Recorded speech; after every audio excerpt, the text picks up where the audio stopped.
Hello, everyone. I'm Marcus, and welcome to Modern Color Perspectives, a series where we explore the techniques, philosophies, and experiences of beauty professionals who continue to inspire us in our industry. Today, I'm joined by my good friend Ivy again. Hello. Ivy, what are you going to show us today?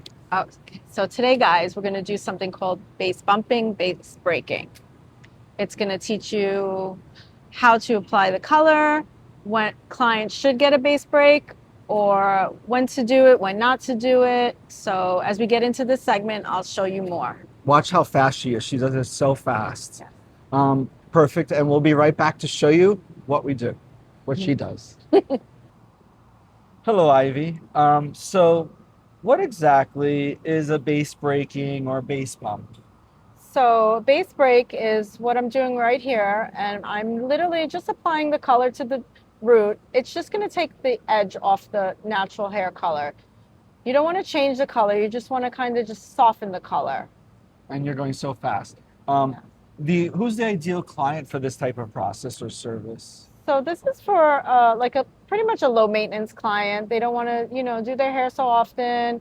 You just want to soften their natural color. So when their natural root grows in, there's not a big line of demarcation. You're just kind of just softly blending everything together. I also noticed that you're doing it dry. So I've heard of some people where they do it wet, but like it's generally was done dry, right? Yeah, it's usually done dry, especially if they're not getting highlights. They come in, the hair is dry. You could just apply this on dry hair. Gotcha. And I think that's a little bit more controlled anyway Yes. when it's wet. Yes. If you don't mind, walk us through what you're using on today's client. So guys, I would always use standard 20 volume peroxide. Nothing faster, nothing slower. You basically are just going through the hair just to get the edge off.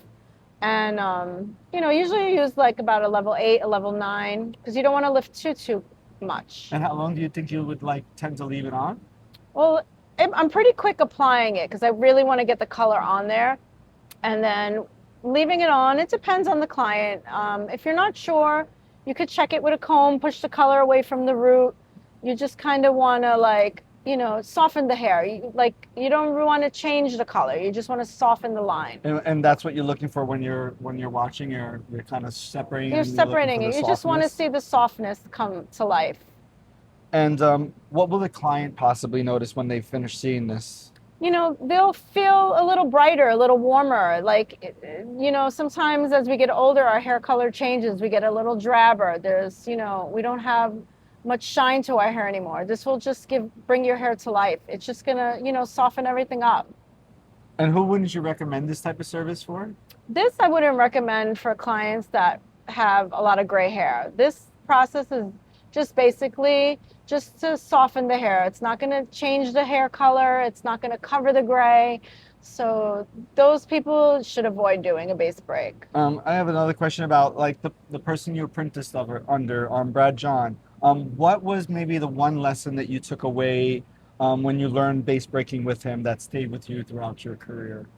And you probably changed how you do it also for today's woman. Back then it was very golden, I'm sure. Yes, Brad was very golden, and Brad I used to love call the you gold. what? The buttery? What do he call you? Brad is the golden child, and he calls me vanilla cream. He says cream. my color is softer, more for the modern woman. Oh, that's really Yeah. cool. And it is for the modern woman because Yeah.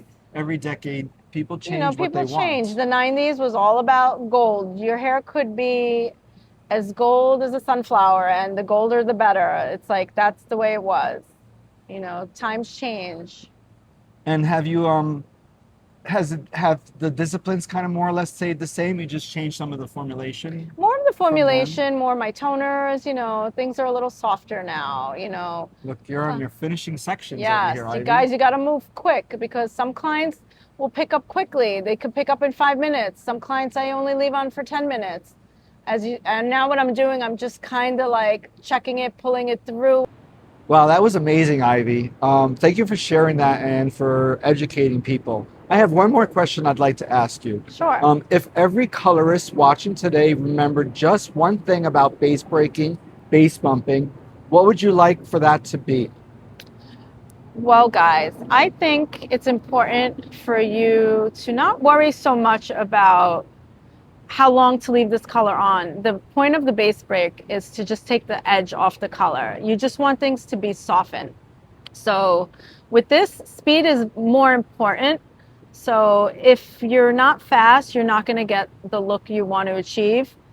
If you're a little slow, start in the back. Don't start in the front, because the lightest part would be the part that you started first. So if you're worried about it getting a little too light, start in the back and then move your way forward. But you got to go with speed, because the point of this is just to soften the color. You don't want to change the color completely. You just want to take the edge off the color. Yeah. Then clients are going to start looking, is my hair a little warm? A lot of clients don't like a lot of warmth. So speed is important, and formulation.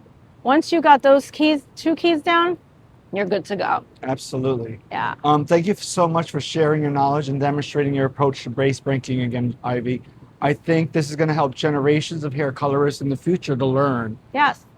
It's been a pleasure learning and experiencing all your master color abilities, Yeah. and sharing this knowledge with our industry. You're welcome. This is awesome. Yeah. I'd like to say, if you enjoyed today's demonstration, be sure to join us next time as I sit down with Ivy again. Yes. And we get to talk about her career, her philosophy, and her experiences behind the chair that shaped her amazing colorist career. She can't wait to have you in the next conversation, Ivy. Yes. We'll be speaking soon. Yeah. However, what did I lose? I totally lost. This is going so slow that I totally thrown off. What was that? I mean, respond however you want. Oh, yeah. Like, are you guys sick of me yet? No, that's what I'm going to say.